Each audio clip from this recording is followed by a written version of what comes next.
Hi boys and girls, it's Mrs. Robinson. Today we're going to explore a fact strategy called doubling. So as you can see on the screen, I have a question for you. Follow along as I read. For an assembly, your class sets up 4 rows with 6 chairs in each row for a total of 24 chairs.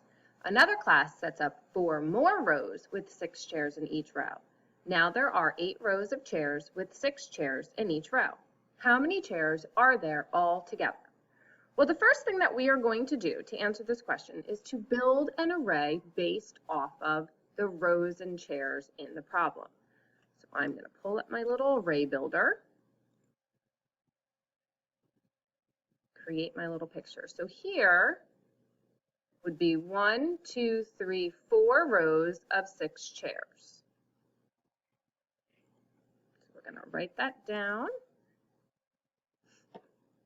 My little tools. Okay, 4 rows of 6 chairs equals 24 chairs. Okay, I know that from the problem, but I can also go back and I can look and I can count each of the squares in here to see that this would be a row of 6, plus another row of 6 is 12, plus another row of 6 is 18, and then my 4th row of 6 does give me my 24 chairs.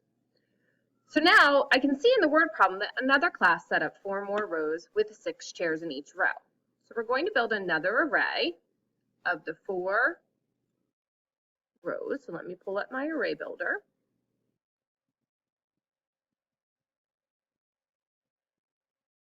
Whoop. Little technical difficulty.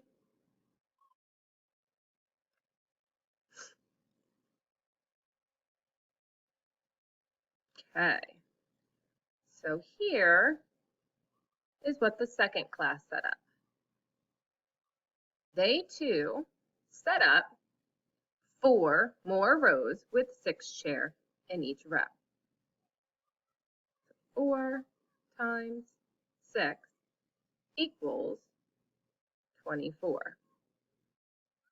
So now I can see that the first class set up 4 rows of 6 chairs, and the second class set up 4 rows of 6 chairs.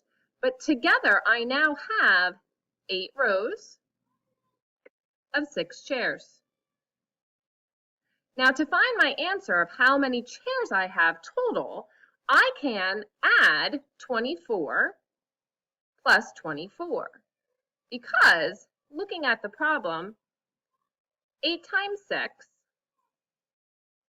is the same thing as 4 times 6 plus 4 times 6.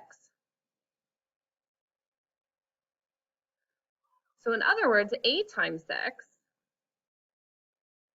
equals 24, because that's the product of 4 and 6, plus 24, or 48.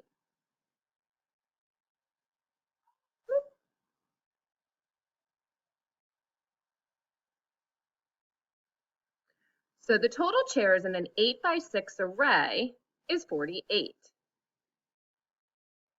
Add our little unit here.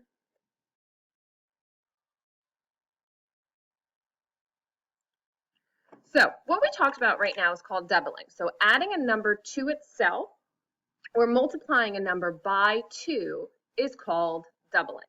Whenever you double, your result will always be an even number. So here, we go back and look at what we did. Let's switch my color.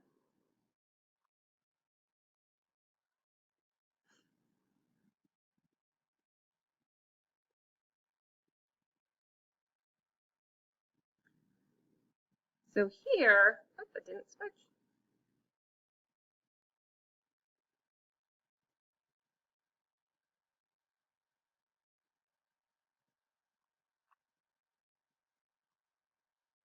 Well, here we doubled the number 24 to find the number 48. 48 is an even number because it ends in an 8. We know all even numbers end in a 0, 2, 4, 6, or an 8. Now what I'd like you to do for homework is to record 4 examples of doubling on our Google Classroom site. For each example, make sure you include the addition and multiplication number models, just like I have here. Here would be my addition number model and my multiplication number model. I'll see you tomorrow.